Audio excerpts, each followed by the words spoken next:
ବାବୁ ଆଜ୍ଞା ଦିଅ ଆଜ୍ଞା 10 ଟଙ୍କା ଦିଅ ଦିଅନ୍ତୁ। ଦିଅ 10 ଟଙ୍କା ବାବୁ। ଗୋଟେ ଦିଅ।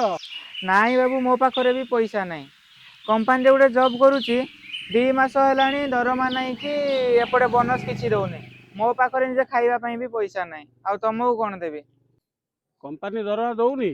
ଜମା ନାହିଁ 2 ମାସ ହେଲାଣି କିଛି ଦେଇନି।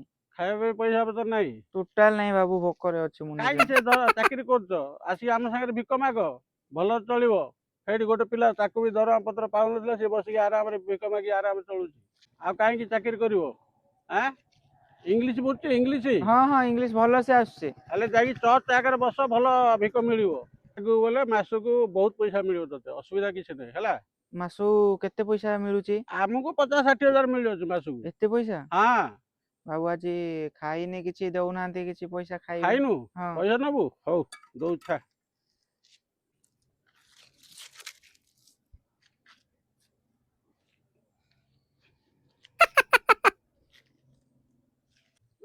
ଏତେ ପଇସା? ମାସ ଯାକର ପଇସା ଧରି ବୁଲୁଛ ନା କଣ? ମାସ ଯାକ ନାହିଁ ଆଜି ଗୋଟେ ଦିନର।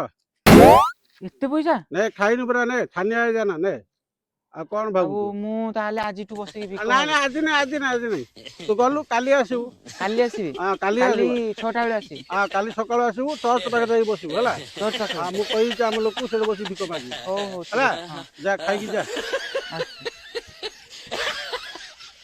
ଦେଖିଲୁ କିରେ ପଇସା ଦେଖି ତ ଲୋଭ ଲାଗିଯାଉଛି।